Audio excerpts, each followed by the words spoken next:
Biz Germaniyani uzoq yillar davomida yenga olmaganimizni bilardik. Ammo tarix o'zgaradi. Yangi sahifalar yoziladi. Biz bilan ham xuddi shunday bo'ldi.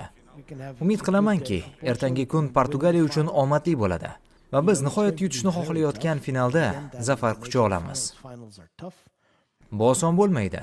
Chunki finallar doimo og'ir kechadi. Ayniqsa 24 o'yindan buyon mag'lubiyat nimaligini bilmayotgan jamoaga qarshi o'ynasangiz. Ammo Portugaliyaning o'z qurollari bor. Biz maydonga ijobiy kayfiyatda chiqamiz.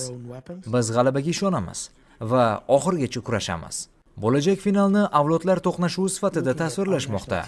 Cristiano Ronaldo Lamine Yamalga qarshi. Portugaliya terma jamoasining o'zida ham avlodlar almashinuvi jarayoni kechmoqda. Bu haqda nima deya olasan?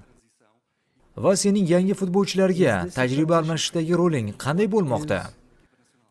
Men har doim katta o'yinlarda, finallarda, muhim uchrashuvlarda qatnashib kelganman.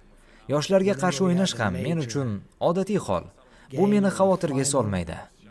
Bunga allaqachon o'rganib qolganman. Ha, bu turli avlodlar. Kimdir endi boshlayapti, kimdir faoliyatini yakunlamoqda. Mening holatimda bu aniq ko'rinib turibdi. Ochig'ini aytsam, Lamine va Vitinha o'rtasidagi qarama-qarshilik haqida gapirish mantiqan to'g'riroq bo'ladi.